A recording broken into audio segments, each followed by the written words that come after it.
and welcome to Two Words Wolves Pod. I'm Ryan Eichen, and with me is Andrew Dukowitz of Zone Coverage. Andrew, how you doing? We are great. Shout out to all the balloon suppliers out there in the world leaking W information. Just the new Shams is the local Minnesota balloon place at this point. I love how they tagged the links in it too. Like, you could just tell the balloon company was like, "Oh, we did such a good job. Let's show it off. We'll tag the links in it." They're probably not big WNBA fans, I'm guessing, at the local balloon company. And all I can picture is Cheryl coming out of that meeting and like snapping a clipboard when she sees that. Yeah, or the Lynx PR person just go, "God damn it, no!" Because, like, I'll be honest, like, the Lynx have had several, like, big name free agents come through over the last, I don't know if tampering is a thing this year, but, like, over the last, let's say, day and a half to 6 months, none of the other ones got leaked because the Lynx don't want them leaked. And there's only probably 5 people involved in those decisions. And yeah, the fact that NECA's was the one that got leaked when especially all the land stuff is going on now, where is land going to leave, go to New York, do something like that. And then potentially her replacement free agent visit gets leaked by a balloon company only in the WNBA. Exactly. Going to be a crazy stretch here for the W and the draft on Monday, right? Yeah, it's gonna be a scramble to it's gonna be a scramble to see where these rosters end up. Hopefully, the Lynx can cobble together some sort of half decent team. I imagine they will.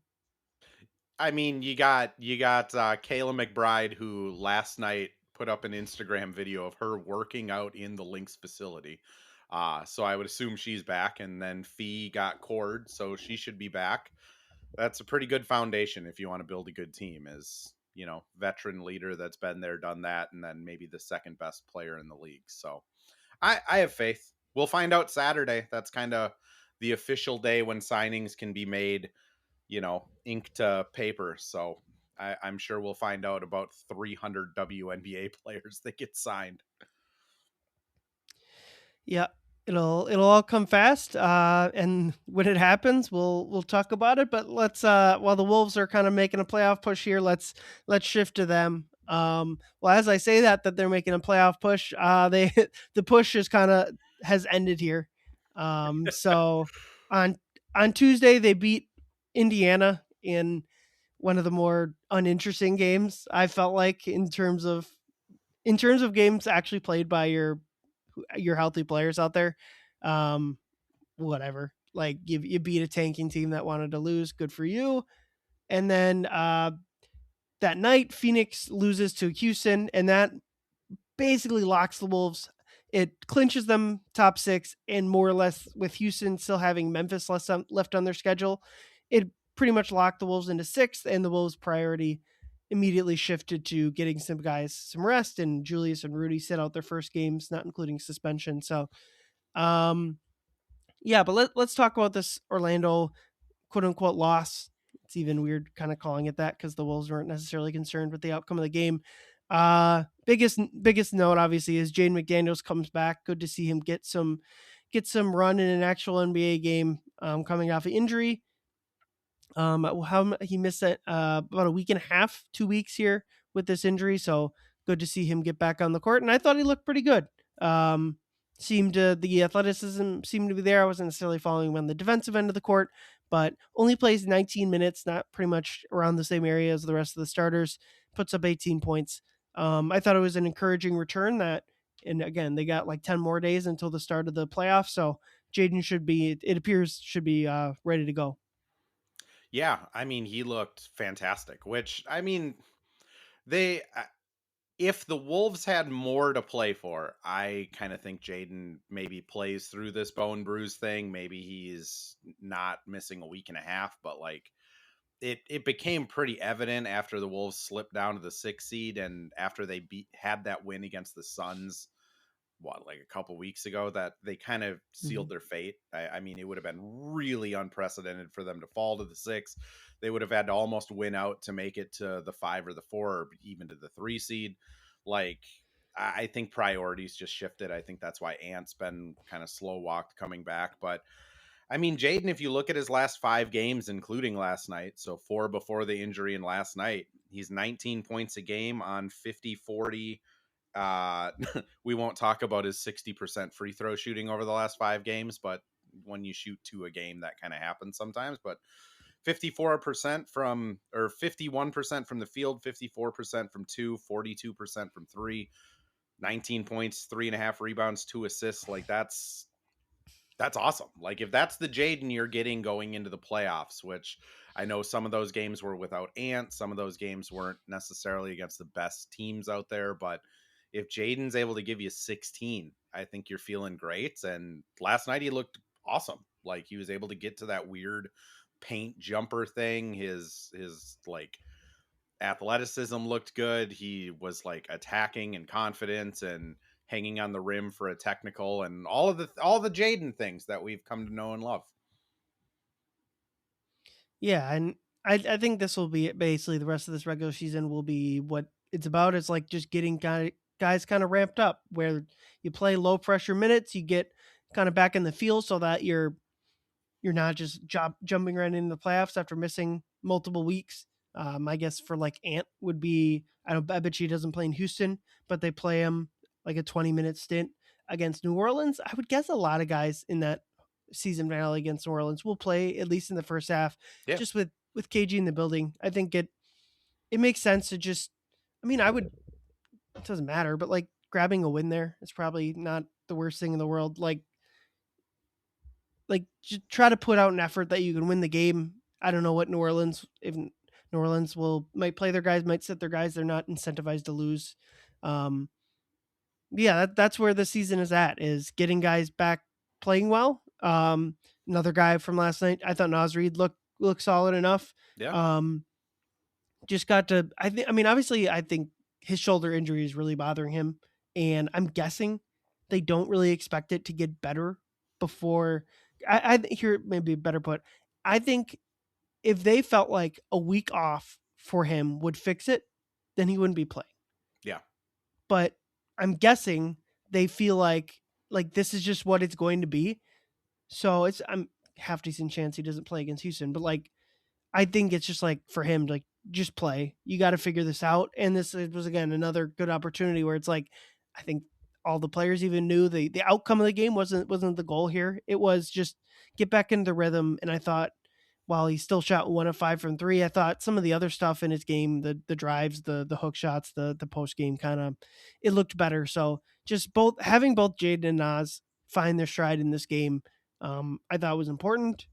But ultimately, like I kind of said up top, I'm not sure there's this back to back in Indiana or Orlando. There's not a whole lot there to be yeah. gleamed. And we're kind of we're in postseason mode, for better or for worse.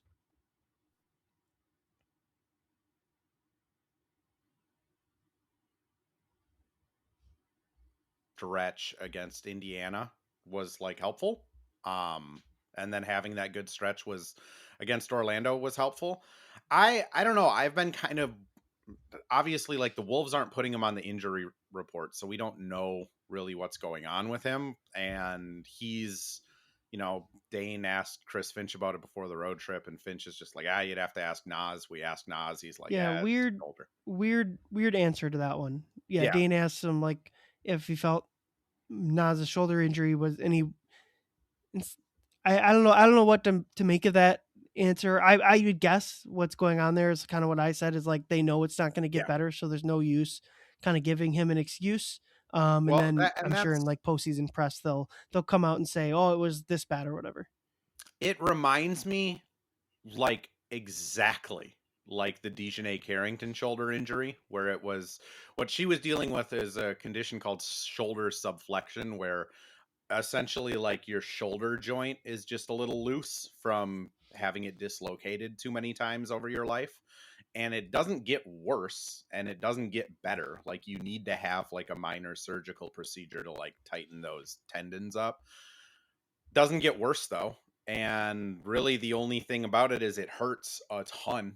So for the Lynx, once they clinched that 1 seed, they said Dijonay doesn't make sense for you to play through a ton of pain. Dijonay was kind of on a heater at that point, so it's like, all right, she can sit out for like a week and a half, and like we're confident she's going to come back and play defense. With Nas, if he's dealing with the same thing, it might be just like, hey Nas, do you want to sit out or do you want to play through pain? And just the very little I know Nas, he doesn't seem like a guy that would ever want to sit out, especially when he's kind of in a slump. So I mean, him playing last night in Orlando almost confirmed that to me. Was just like, oh, so they don't think this is going to get worse. Like, it's not going to get better. It's not going to get worse. Let's just see if we can keep him hot.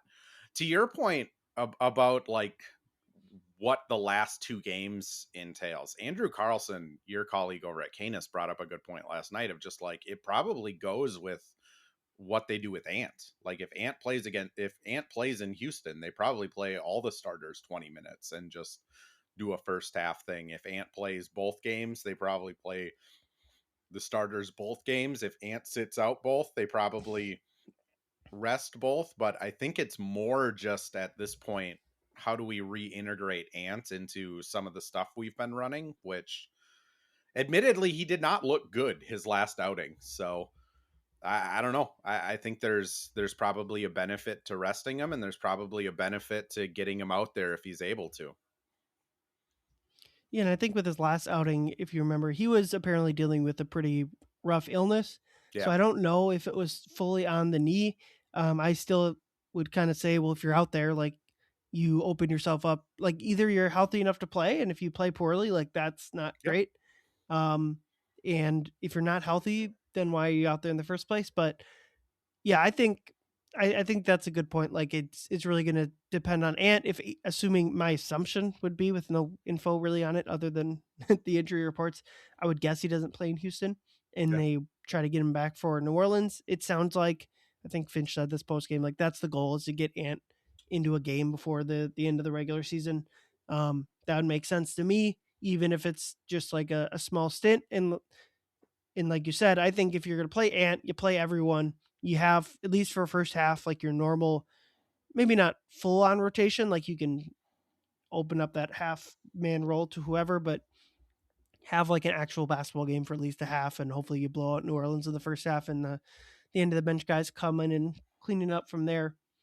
Well, and with Um, Ant's injury, I just add like his is kind of the opposite of Nas's. Like his patellofemoral pain syndrome. It's kind of layman's term is called runner's knee, and that's an overuse injury. So like the more you use it, the more it hurts, the longer it's going to take to heal, and it's like everybody's timetable is different. Curry had pretty much the exact same thing. Took him over a month. Ants were kind of going on, gosh, probably about a month since this thing started popping up on injury reports. Like the moral of the story is he's probably going to have it in the playoffs, and with this particular like injury, really the main thing is pain. Like it's going to be just, can Ant get a Toradol injection before the game and play through, feeling like his knee's going to implode at all times, which Ant's a tough kid. I mean, he just is, but that's going to be a lot of guys just gutting through it in the playoffs, I think. yeah, and I'm assuming you would know better.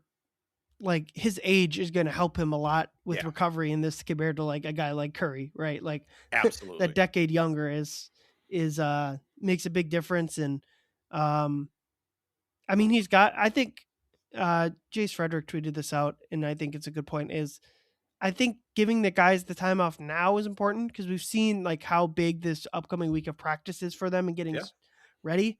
And I think like they need guys ready to go, ready to play for that. And obviously those aren't full on game intensity practices, but like I think that's a gigantic thing. And so if a lot of guys aren't able to like 100% practice during that week, like that's going to make a Denver series a lot tougher to win, because I think they play their best when they have that extra time to prep, and that with that comes with like full on practice time and not just like what the walkthroughs you get in game 50, whatever the regular season.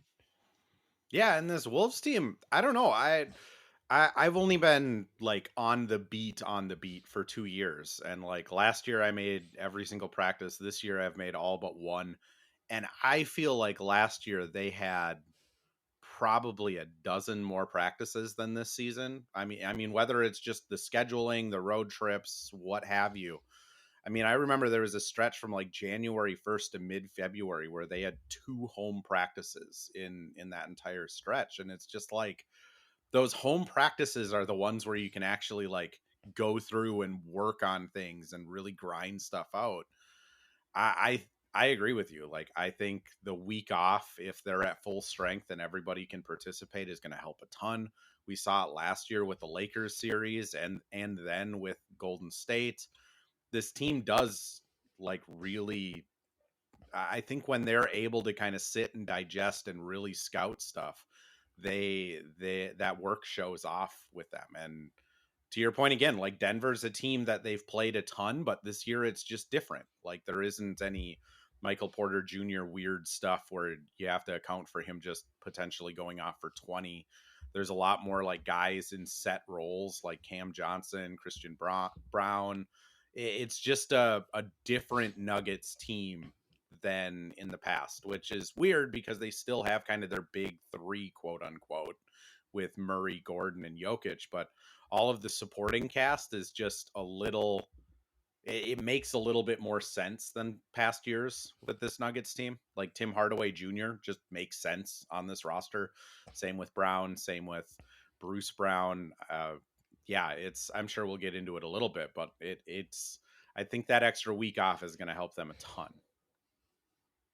Yeah, and it's not one for one. Especially, and the Wolves roster is much different too. Like Yeah. the difference between Cat and Julius Randle's is a pretty big deal in terms of guarding Jokic. So a lot of similarities are still there, but both teams are much different, like you said. Let's go back to this Orlando game and talk about Terrence Shannon Jr. career high 33 points. Looked awesome. I thought obviously that that's fairly obvious. I thought it was impressive how he was scoring in like almost every different way. Like he had some like half court transition bucket or half court, excuse me, half court 3-point buckets, step backs, got to the rim a little bit, and then obviously like the transition stuff that we always see.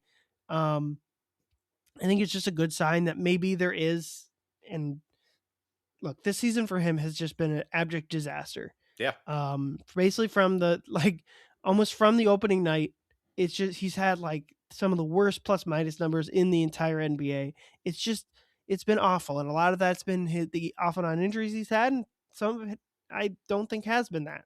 But it does feel like this is like a signs of life game. Like there's no need to fully cut bait. Not that that was a plan of anyone's, but like let's give them another offseason, give them see what they can get next season if they can find some of this whatever he had tonight because I like that's still another young guy you can count on even as like if you remember from the preseason they talked about having like a young guy at every single position ready to go. Yeah. Well, Rob's out the door. See if I can remember Lenny's who out the all these door. people were. Leonard Miller's out the door. We'll talk about Beringer later in this pod, and Jalen Clark is kind of stagnated as well. And so like Terrence Shannon Jr. remains kind of the lone person from that group of five. I think they still had Josh Mina on the roster when Matt Lloyd originally Yeah, said because that. that was before summer league, so that was before Minot like officially got let go and he Although bolted. I do That remember was him, after the it draft. was like That's a when we talked to Matt Lloyd. yeah. I do remember it was like a for me moment when he said that he mentioned like all the young players that they had at every position. He named the five guys, didn't include Minot, and then like he repeated what he said and then added Minot in. And I was like, yeah, I think that That's not good. that might be a signal that they don't necessarily have the high faith in Minot. But what did you see from Shannon's big night? I mean, that was the most healthy he looked is kind of what I brought up on the post game live was just he looked healthy. Like he looked like he was able to run at his normal speed. He was able to plant well. Like I agree with you. I think injuries is probably the lion's share of this. Like if we're doing a pie chart, like injuries is probably 3/4 of the pie, just because like foot stuff sucks. Like you can't condition the way you want to. It hurts. Like, and when you're a young guy like TJ, who's not really had a ton of injuries in his career, like I imagine that sucks. And I remember Finch at a practice, we were asking about TJ, and he kind of said that like TJ gets a lot of his confidence from doing the work in practice. Like when TJ has a good week of practice, he feels like he's going to have a good game, and then that kind of translate. And when you're missing practice and you can't do that, like it just sucks for a guy like TJ. The other thing Finch mentioned at one point this season was like TJ started showing up on other team scouting reports. And when you know that a guy is a step slow on defense and doesn't really finish with his offhand, that kind of unlocks things for a defense or an opposing team to take advantage of. So like I do think there's some stuff that like TJ certainly has to get better at, but it just was so good to see him healthy. Like you could just see like he felt confident planting, he felt confident just hitting the go and kind of driving to the rim, hit like a step back that looked just really clean.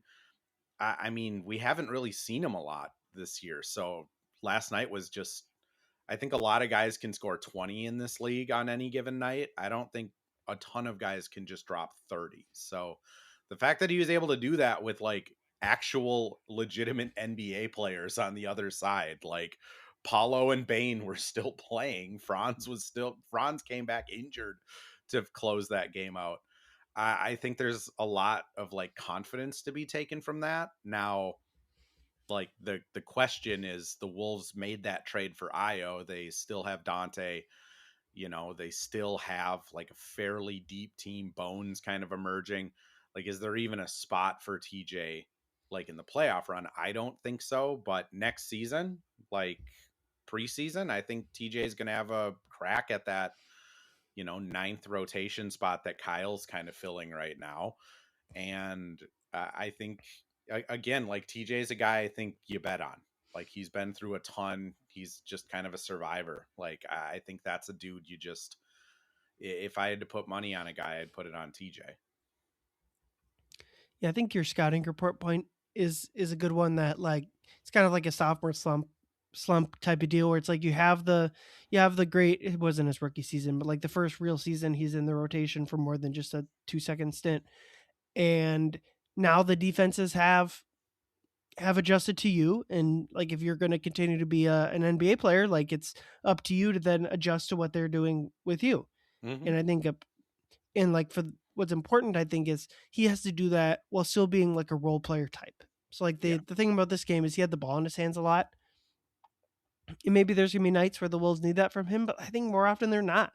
And so like my worry would be like is if he goes back to like not having the ball in his hands, can he still be effective? And at least in transition, like that should be like an easy spot for him to get out and run. But you mentioned like I think the worry would be like they brought in a very similar player and more established player than him in Iota Sunmu. But um, yeah, it's going to be very interesting next season. And we all know that or expect the roster will look a lot different. Maybe that'll include TJ. Maybe it won't.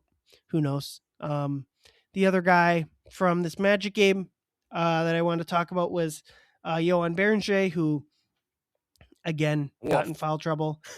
Um, it wasn't great. I think it's kind of another one of those guys where it's like, and maybe Shannon falls into this too, where it's just like if you felt like Finch should have been playing these guys because it was important development, all that stuff, I fine. I think it's clear. Like there's a like if your goal is to win basketball games, it's clear why these guys aren't playing. Like I don't know what else to say.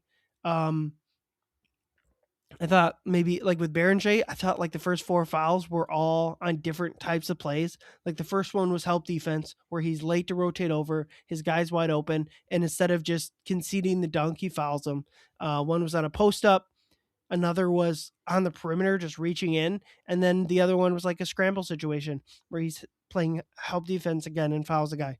And then he's just like the pump fakes. He's jumping at basically everything, and so he's just it's okay. Like he's just so raw as like Yeah. a prospect, and I still think everything we felt about him in the preseason still applies, and the potential you can just like see it. It's there.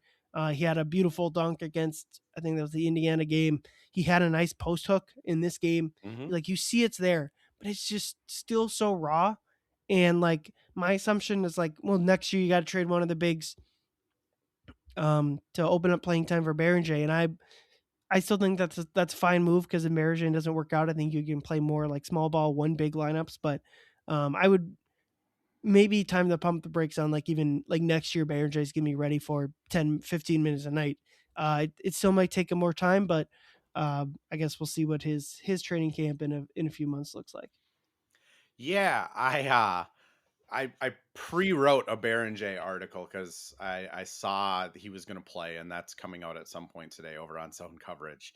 And the biggest thing that jumped out for me is he averages a foul every 6 minutes before last game, and that's a foul every 6 minutes, basically playing garbage time where refs don't really call a lot of fouls.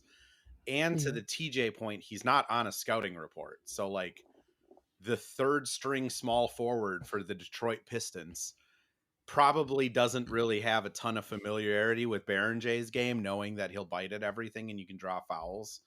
Like if Beringer was in the top 10 of the Wolves right now and getting 10 minutes a game, and he was on that little like colored spreadsheet that teams give out to players for their opposing matchups, like Beringer would be getting like a foul every 2 minutes. Like if people knew who he was in the league, they would just bait him, which then like my pushback for the people that are like he should be getting more minutes is like, do you want like the Rob thing to happen to him too, where he just starts thinking too much on defense and he's loses his confidence and gets freaked out, and then just another pick is kind of wasted.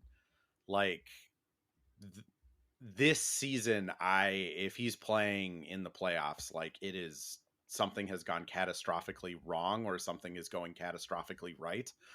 I think next year, like he plays a ton in summer league, he plays a ton in the preseason, and then he's probably buried on the bench again until either the Wolves, if they start winning games by good margins, maybe he starts getting some more minutes because like Finch is a little more confident that they're not going to blow these leads.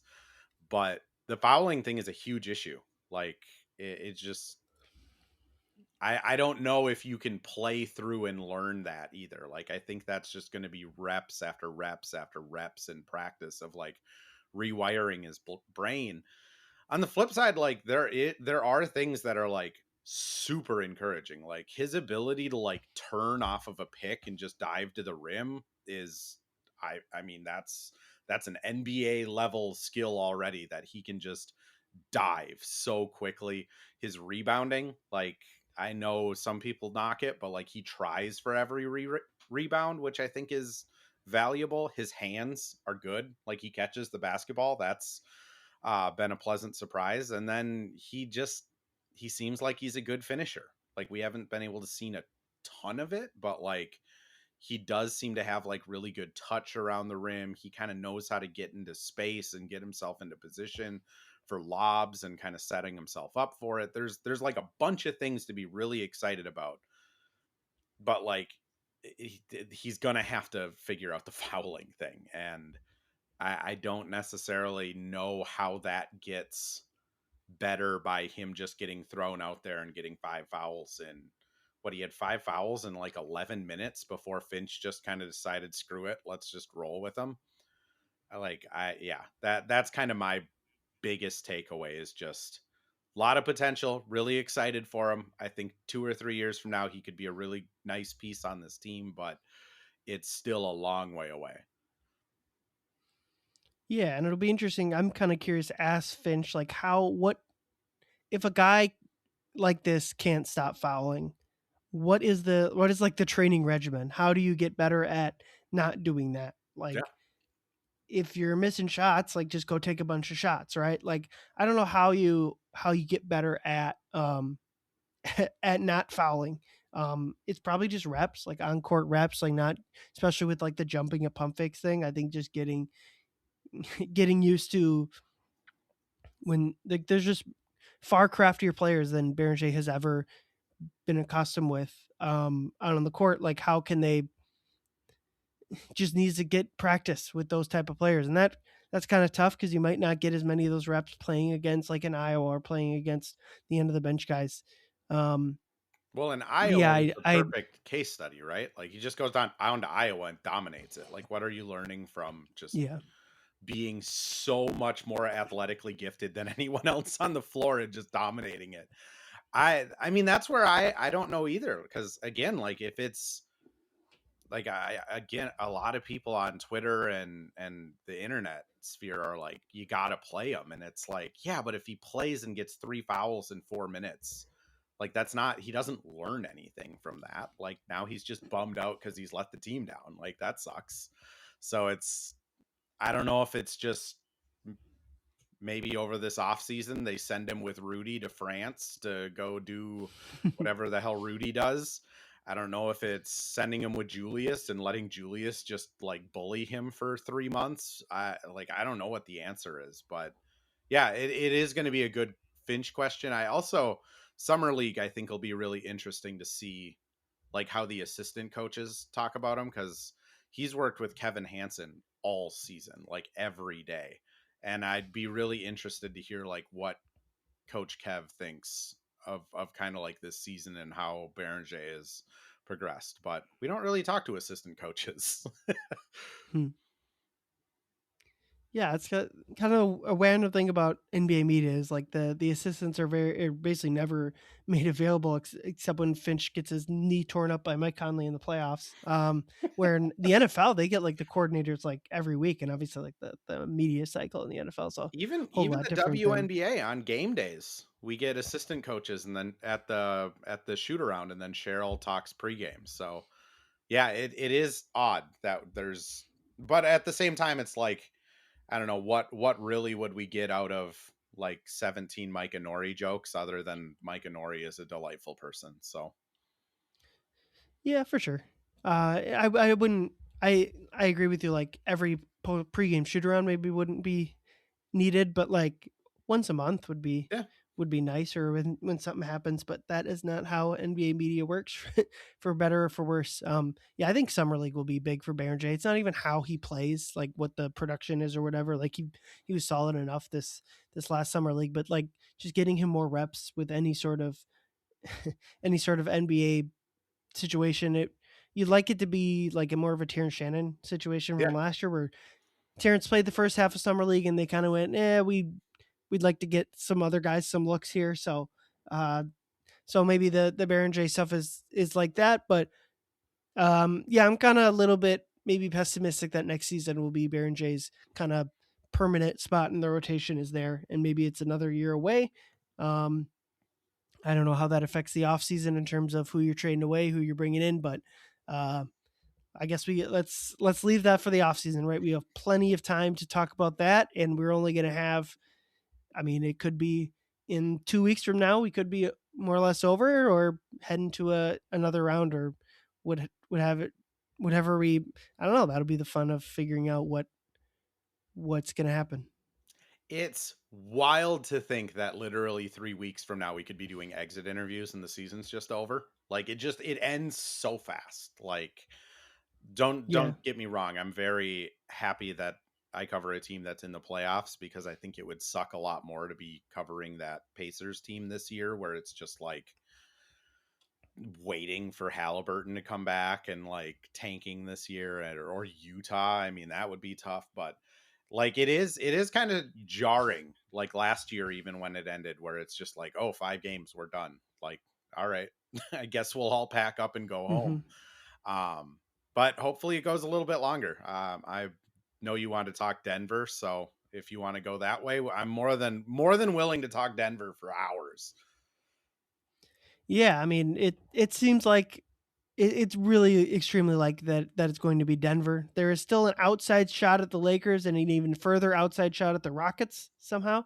Um, but I think the biggest thing, if people are kind of, well, the Lakers are only a loss back with the tiebreaker.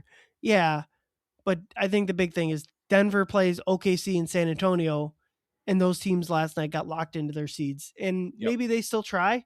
I would imagine the Nuggets' next game, I think, comes against San Antonio. I mean, if I were, well, the problem with that is no, their next game is OKC. Um, it'll be interesting. Does OKC want to win that game and knock Denver potentially into 4? Are they thinking that, like, I'm sure they're not, but like if I'm them, I'm like, I don't know, set our guys. Denver 6 at 3. We get them a very easy Lakers or relatively easy Rockets bet. Like there's a good chance OKC just lets Denver have a win. Um, I guess San Antonio would be more incentivized maybe to get a win there. But like, is San Antonio really going? Do we want to play Denver or Minnesota in this second round? Like, I think these teams are just going to end up prioritizing their health. Yeah.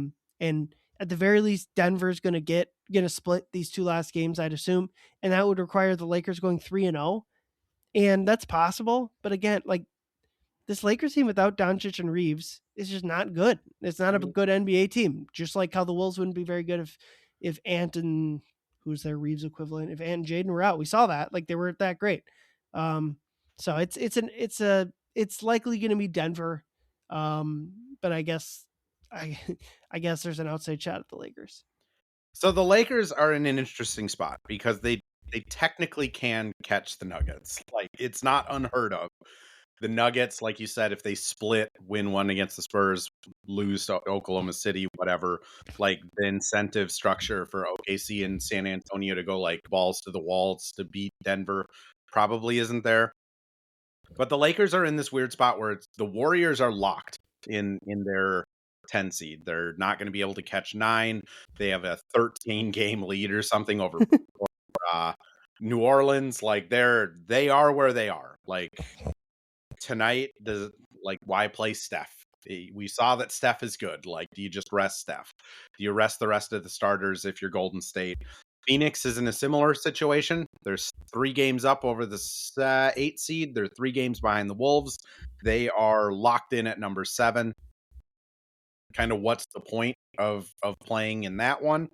And then they finish the season with the Jazz, who, maybe the Jazz have locked up the number 1 overall or their odds or whatever, but also like I still think that Lakers team is better than that Jazz team if there's desperation on the line. So, I mean, the Lakers could close out 3-0. I think it's unlikely, but there's still an outside shot. So, I mean, for Wolves, that would be the best case scenario because no AR, no Luka, then it's the DeAndre Ayton, LeBron James show, which is, I mean, what a gift that would be. But it does seem like the overwhelming, like odds on possibility is just going to be Nuggets again. Yep. And tonight will be the big one, I think. Like you mentioned, Phoenix is might rest guys a lot, and Utah will hand them a win. So they are 4.5. Lakers are 4.5 point underdogs against Golden State tonight. So the Lakers can win that one. I think that changes a lot. Denver still might go 2-0 to clinch the 3 seed. I mean, a thought I had was like, would Denver want to slip out of 3 to get 4 and play Houston? I would guess no. Or if they would, I don't think it's a big enough difference for them to attempt it. Like, I'm sure they're just I'm guessing they'd probably just want to push OKC to the conference finals and take on San Antonio first. Even if the Wolves are a slightly more difficult matchup for the Rockets. As it stands now, I think Wolves fans have noticed, like, they're probably, if they want to make the finals, they're going to have to beat the 3 best teams in the NBA to get there. Yeah. I guess you could have your debates on East team versus one of these, but whatever. The Nuggets are in a similarly rough spot. Like, they're going to get the 3 seed, and they're going to get the Wolves, the Spurs, and the Thunder is their path. Like, that is similarly tough. So they don't. That'd be like if you're thinking about Denver title odds. Like, that'd be when they win the title, they got a very easy path through it. And if they win it this year, like, there's no more of that. Like, they would have rolled through an incredibly difficult playoff schedule.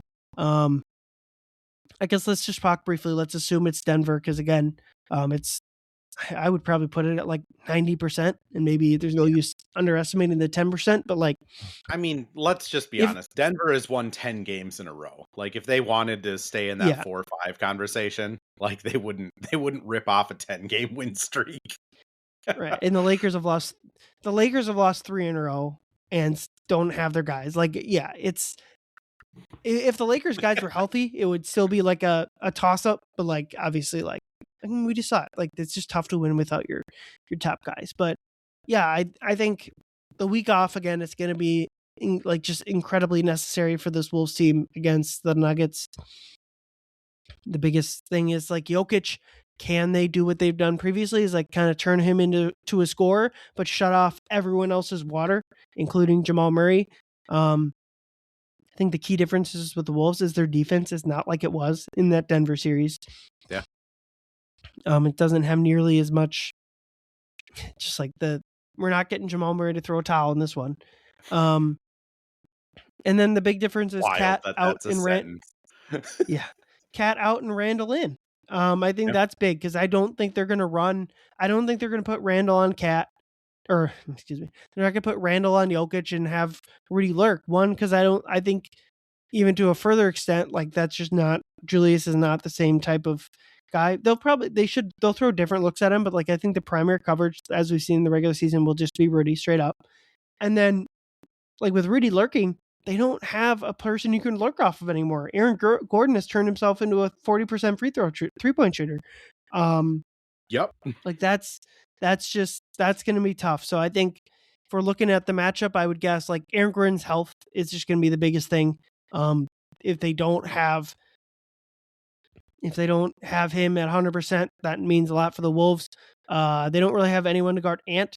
The health of Ant is going to be gigantic. I would assume, kind of thinking about his runner's knee, I think there should be confidence that he can go into that playoff series relatively healthy and perform with the knee. Maybe I think the next rounds, especially when you get fewer days off in between games, is maybe where you start to worry about it. But again, that's multiple weeks away. Probably best to just focus on the matchup in front of you. And then yeah, like I think Jamal Murray's playing at a much higher level than the guy the Wolves saw in that series, and they don't have Michael Porter Jr. Obviously, Cam Johnson is the replacement there, but like the offensive firepower is different. Yeah, it'd be an incredible series, and I think we're all ready to at the very least, like obviously the biggest thing here is like whichever team loses this series is going to be like we were trying to win the title this year and we did not come close. Like it's going to be a big watershed moment. I think the Wolves have more paths forward than the Nuggets do. Not to say the Wolves are better set up, but like the Wolves have kind of more trades to make where the Nuggets, like this is kind of their team. And if Kroenke's not going to be willing to spend, they're probably going to lose either Christian Brown or Peyton Watson in this offseason. And then, I'm sure they can have Bruce Brown and Tim Hardaway Jr. back if they want them, but like I think the Wolves have a more varied path. But like I was thinking about this. This is probably going to be the best first round playoff series in the past 10 seasons. The one that comes to mind is 2015. The Spurs and the Clippers met up. Peak Lob City Clippers. I believe this is the same this season where they lost to Houston in the next round, and Josh Smith, they came back from 3-1 down in like an insane game with Dwight, and Harden got like benched in the next series. But the first round was Clippers, Spurs. The Spurs were defending champions, and Chris Paul hit the game winner in Game 7. An all-world concussion. That's the Bill Simmons conspiracy theory on it. Is like his brain might have been scrambled. Harden is like the biggest reason why the Cavs just kind of seem like they're gonna have to rely on Harden a lot, which is a dubious thing for the playoffs. I mean, first I just kind of to your point of like the last time these two teams matched up, like Cat was here. The other thing is like Mike was still good when these two teams matched up last time. Like Mike got injured in that series, but Mike and Nikhil, especially in that series, just their ability to shrink, get in between like that Murray and Jokic pick and roll, and either in Mike's case, draw that kind of screen foul by dragging his leg and falling over, and Nikhil just being able to like shrink and shoot that gap. Like the Wolves don't have that this year. Like they don't have anyone that's good at that. Like Io is good at kind of like over muscling guys in pick and roll. Dante, bless his heart, tries really hard. Jaden and Ant both kind of go under screens quite a bit. Like, they don't have that guy that can just like stay on Murray's hip and just give him problems every single pick and roll, which that's going to suck for the Wolves. Like, that Murray Jokic pick and roll is just money, especially when Murray kind of comes off full speed, hits Jokic, and then whoever is coming to help is just a wide open three, which is, again, like, this team just makes more sense. Like, Cam Johnson shooting 40% from three this year. Aaron Gordon's a 40% 3-point shooter. Tim Hardaway Jr. is a really good shooter. Like, yeah, Christian Brown has been pretty bad this season offensively, but like, at least he's kind of playoff proven. I guess that's kind of my biggest, like, Jokic is going to do Jokic things, but if Jokic is doing Jokic stuff and Jamal Murray is getting that pick and roll game working, like, you're looking at like 80 points generated between just those two. And then it's just like, can the other 8 guys in the rotation score 25? And that's probably enough. I don't know. I think the flip side that you were talking about is like, the Nuggets don't really have anyone for Ant. Like, you're spot on. Like, Aaron Gordon, every time he tries to play Ant cooks him. Like, Aaron Gordon's just a little too big. Christian Brown struggles a ton against Ant over his career. Cam Johnson, I mean, he's just had a really weird season. I don't know if I would.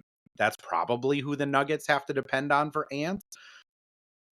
But then it's also like, if you're getting 17 points per game, Jaden, like, then you have Christian Brown on Jaden or Jamal Murray on Jaden, and Jaden has like 8 inches of height on them. You're probably doing Randall with Gordon all series, and then Jokic is going to be on Gobert, and Dante's just going to be guarded by probably Murray just whipping around screens. So it's like, they're going to have mismatches on offense, I would say, in probably 3 or 4 of the offensive like positions realistically. Gobert is probably the only one that isn't as talented as Jokic is defensively, and that's just that's just not really giving either of them a lot of credit. So like, again, if the Wolves can just figure out how to shut off one thing, like if they can shut off either Jokic just being that playmaker out of the post that just eviscerates teams, if they can shut off the pick and roll, they have a good shot. The other thing I would just add on to your last point is just like, I agree with you. I think this series is going to be a turning point for both teams. Like, if the Wolves beat the Nuggets, move on to the Spurs, I think there's like a puncher's chance the Wolves could beat the Spurs, and then you're 3 straight Western Conference Finals, and you're probably looking at this offseason more as like who could we tweak to get a little bit better? Like, is a Randall for DeJounte Murray and run the rest back trade good enough to like put him over the edge? Like, whatever you think that answer is, they're probably doing a little thing. If the Wolves lose in like 5, they're probably blowing it up. Like, it's probably Randall's gone, Rudy's gone. Let's see what we can do, getting our timeline back in order where Ant and Jaden are the older guys and we have a bunch of young guys behind them. And then for Denver, it's like, if it doesn't work this season, do they think about moving Murray? Because at this point, it would be 9 years of Murray and Jokic with 1 ring. I mean, is Gordon a guy that, with his injury history, is that a guy they're looking to move? Or is it, like you said, they just let, Brown and their younger guys walk, which that's traditionally been what they do, is they let the young guys walk and then they just try and patch it together. But maybe this year, if they get knocked out early, it's a change in tactics for them, which is going to be super interesting either way. Like, I think this series is going to have a lot of tendrils that we look back on for the next decade. Yeah, similar to the series 2 years ago. I think if the Wolves don't come back in that game 7, I think Denver beats Dallas in that series instead. That leaves Luka's Dallas kind of stuff. I mean, that probably plays out, unfortunately, the same way. But like, I think that Denver Boston series in the finals would have been a much better series.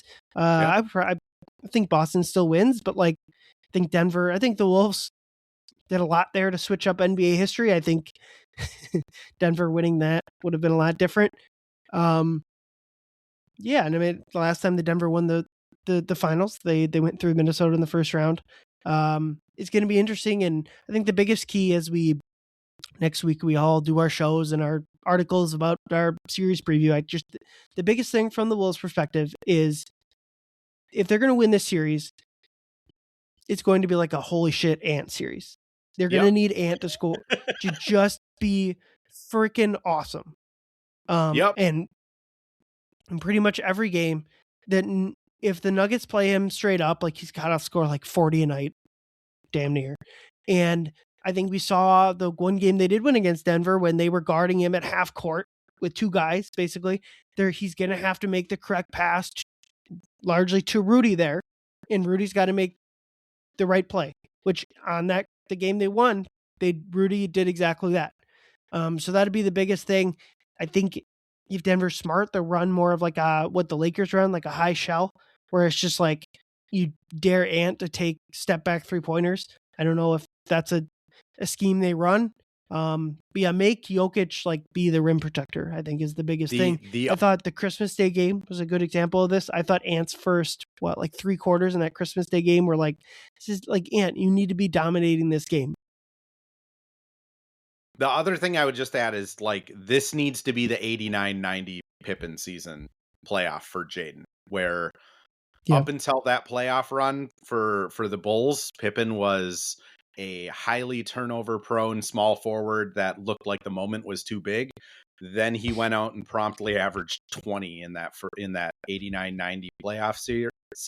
89-90 playoff run, and then they went on to win 3 championships the next 3 years. Like, Ant needs to be insane, and Jaden needs to be like, if they want to beat Nuggets and make a run this year, Jaden has to score like close to 20 a game, which I there's a world where that happens, and then the sky is the limit for this team. There's also a world where Jaden is scoring 12 or 13 a game and they flame out relatively quickly. But like in my mind, it's absolutely, you are right. It needs to be a holy shit playoff run from Ant where it's just 40 burger after 40 burger with just playmaking excellence and his defense is locked in.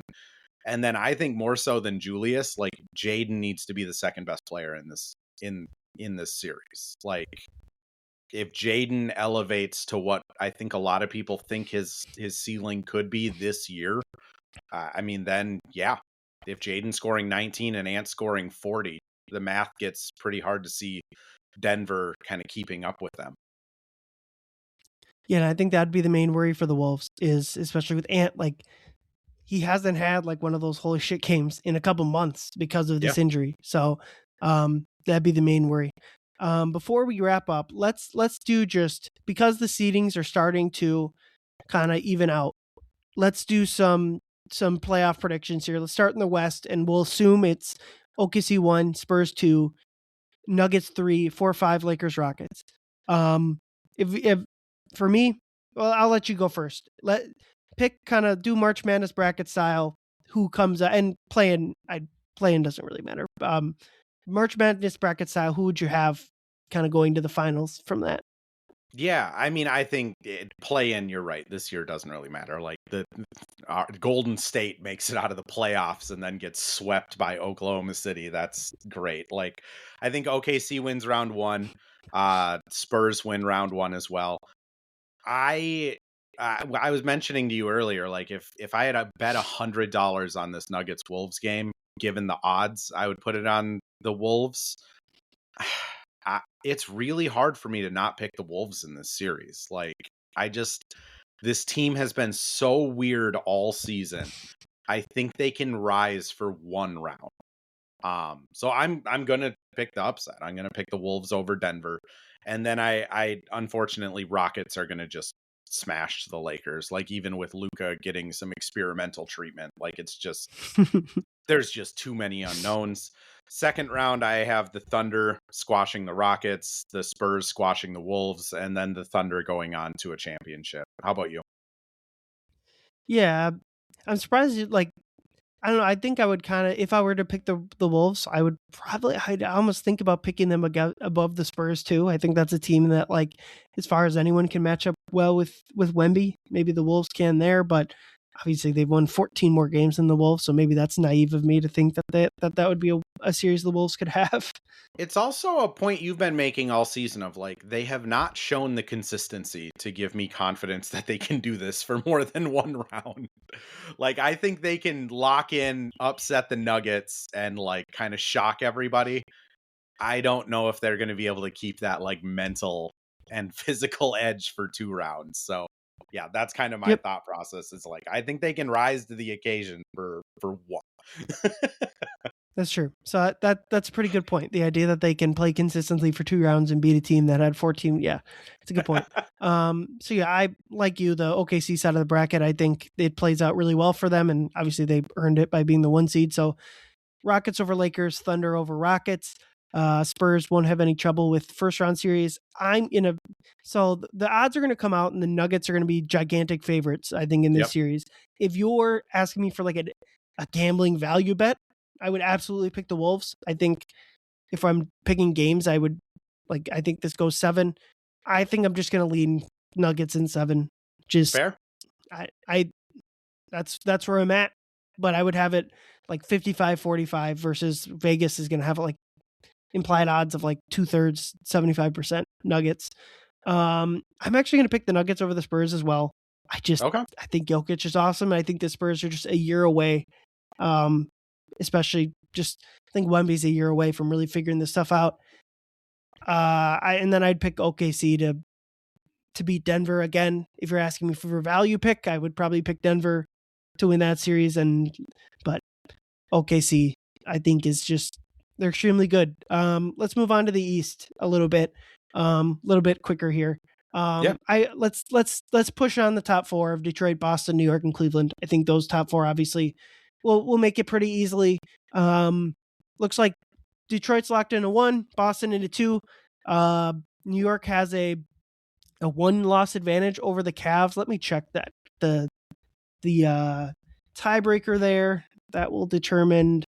Yeah, Knicks have the tiebreaker. So in all Okay. likelihood, the Knicks will be the 3 seed. They probably just need to win 1 more game or 2 more games to clinch that. So let's 2 series here. We got Detroit and Cleveland likely going up against each other, Boston, New York, and then a finals pick from there. Well, and to the Nikhil fans, the Hawks have been really fun. Cleveland is just significantly better than the Hawks. So, Yeah. before you get people in the comments saying Nikhil, I honestly Pistons beat the Cavs, Celtics beat the Knicks. I have Celtics in the finals. Like I think this team with Tatum back taking kind of that second role, they've just been awesome. Like they've just been awesome. Yeah, how quickly Jason Tatum has been able to come back from the Achilles. I was in the preseason, and the last offseason when they were like, well, Jason might come back. And I'm like, well, for 2 things, I'm like, I think that's insane. Like that, and I've been proven out wrong here. I thought it was insane I that they thought he didn't could. think it would happen either, but he's awesome. I thought him coming back, him looking good, and then I was like, dude, Luka Garza and Josh Mina are playing big role. Like, there's no way they're salary dumping people. Like, there's no way this team is going to be anything more than the 500 team. And that was where I was most wrong. Like, oh boy, they even without Tatum, they've looked awesome. They were the favorites to win the Eastern Conference. Up until that, like, look, the Knicks were going to beat them even if Tatum didn't get hurt. Yeah. Because they were about to go up 3-1. Yeah, so I would pick Boston over the Knicks. I think the Knicks kind of similarly are going to have a look in. I think I would guess the Knicks end up with Giannis just because they're going to have the right mix of Well, Cat's like gonna star. you're gonna be able to trade Cat. Like that's Yeah, that's not like a positive. even if That's not a Milwaukee positive doesn't asset want though. Cat, like you can still get like 2 firsts for Cat. Like I don't know. I don't.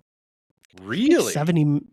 He makes a lot of money. He's He not does a make a lot of positive money. value contract. You're gonna have to find a team that can more or less eat his money for a couple years. I think that's gonna be tough to find, but I think the Knicks are. That'd be like another come to like if they can't make the finals in this setup, like when with this roster. Like I think the Knicks are in a that Boston, as much as I like, there's Boston New York is gonna be an awesome first round series, and Wolves Nuggets will be an awesome first round series. Boston New York is the second round series. Cavs I would Pistons. also I might I'd also put go ahead. Cleveland in that same boat. Like if Cleveland just gets stomped by the Pistons in round 2 Yeah. or they get knocked out by Atlanta, like what are you doing? Like you traded for Harden. Like you need a full Mm-hmm. reset now. Yeah, I think I would actually pick the Cavs or the Pistons, if for nothing else, just the combination of the lack of playoff experience, as well as um, the just the injury concerns with Cade. Unfortunate timing there. And then, like you, I'd probably pick Boston. They're incredible. They're the They've well been run machine, so good. and then OKC I think is my title pick. And then if we're looking big picture, I think there's 3 teams that can win the title, and that's it.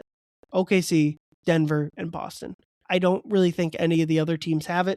Um, I think I think if you're I think that's unfair to San Antonio, probably. Um, I just I just don't think a team can, with no playoff experience, can go win the title. And I know I mean, it's it's your same point for the Pistons. Like there's yeah. no playoff experience other than Tobias Harris. There's nothing there. Like none of those guys have really Yeah, been in battles. I know it's reductive. I know how good the Spurs have been. I just think it matters. I really do. Um, so the Spurs could absolutely make the West Finals. That is absolutely something they can do and probably should be favored to do.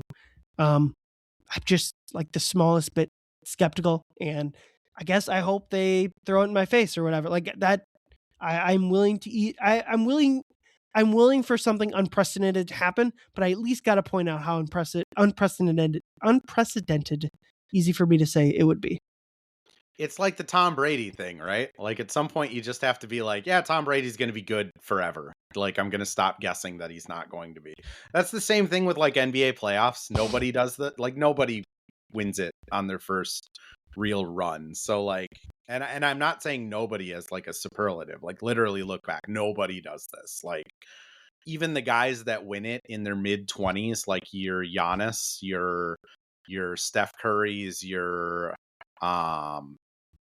who else am I? Tatum, like the guys that have won it when they're 25, 26, like they have had playoff battles. Like it's just how it goes. Like Dwayne Wade had Shaq. Like it's unfair to say Wade won it without going through battles when you're leaving out the potentially the third best center of all time. Like I'm with you. I think the Celtics are really in the East. Like that's really the only team I think has a chance to come out of the East. And then out of the West, like Nuggets, Thunder, I up until the Wolves last like 2 weeks, I thought the Wolves were still in that conversation. When they were the 3 seed and had a little bit easier path, I was like, maybe the Wolves could still do it. But like now I'm not confident saying that. So it really is. It's like the Thunder, the Nuggets, and the Celtics, which again, fun. It's again just kind of a testament to like how horrible the Nuggets playoff run is going to be. That they have to Mm-hmm. face the Wolves, the Spurs, the Thunder, and then the Celtics. But yeah, I think OKC is going to repeat. I also think this is going to be an off season that there's just a lot of people kind of panicking. I just think there's going to be some really weird trades. I think people are going to start just trying to hoard draft picks like the Thunder have. I just think it's going to, whenever a team wins 2 in a row, it always feels like there's this weird gut reaction from the NBA where everybody tries to like mimic that success. So I think it's going to lead to a weird next era. Yeah, and we haven't had are the Warriors the last Yeah. back-to-back champion? Yep. Um, and that's the greatest team ever. The first title team, I think, it's not really even all that close. The Durant era of and then who was the Heat, who had LeBron, like that. If OKC can win it, like go look at like the teams in NBA history that have won back to backs. Like, so That list is incredibly small. it's it's the Warriors who had two top 15 players ever in Durant and Curry. The the Heat who had LeBron James and Dwayne Wade. The Lakers who had Kobe Bryant. The Lakers who had Shaq and Kobe. Even if the Spurs never won back to back, but like they won 3 out of 5 with Duncan. And then you're going back to like Michael and Hakeem in the 90s, or the Lakers in the late 80s, like the Pistons.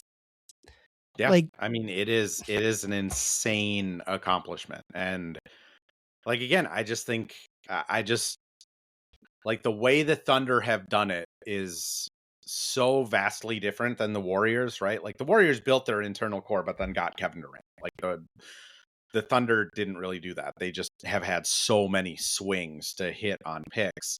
I just think if they win 2 in a row and their team is fairly kept together, is this like the turning point where the East kind of just everyone throws their hands up in the air and there's maybe 2 competitive teams in the West again and everyone goes to the East, just kind of like in that Warriors age where, I mean, Houston always was trying to be competitive during that Warriors dynasty, but everyone else was just kind of like, no thanks. And then you saw like the migration of talent go east. So I think it's going to be really fascinating how this offseason plays. yeah, and with the salary caps and the aprons now, I don't think it's possible to really build that level of super team anymore. So that's probably the difference. But like you said, like this regular season has been as impressive as anything from Oklahoma City. They've won 80% of the games, while Jalen Williams has basically been non-existent almost the entire year. And guys like Caruso and Hartenstein and AJ Mitchell, like all these guys have been hurt at times. So they've been incredibly impressive. And as much as I've been kind of prior to them winning the title or whatever, I've been a OKC hater a little bit, like a lot of us Wolves fans out here, but it's hard not to see it anymore. Like they're the real deal. Andrew, anything to plug? I know we've talked Lynx, talked Wolves. What do you got? Oh gosh. Articles come out on Zone Coverage still, usually Wednesdays and Saturdays. Post-game live stream, Missing Wolves for the Wolves, Missing Lynx for the Lynx. Can find me sometimes on the Worst Case Scenario on KFan. I think that's all I have to plug. Oh, Lynx free agency opens up on Saturday, so I plan on doing a pretty long live stream, just having different beat reporters from different teams dropping in, talking about all the random signings. So look forward to that too. Awesome. Yeah, go check out Andrew's stuff on all the platforms. Thank you everyone for listening. We will see Leo and I will be back after the end of the regular season. We'll talk likely Nuggets, but maybe Lakers. And we'll talk about what we got going on from there. But for Andrew, I'm Ryan. Thank you everyone for listening. Go Wolves.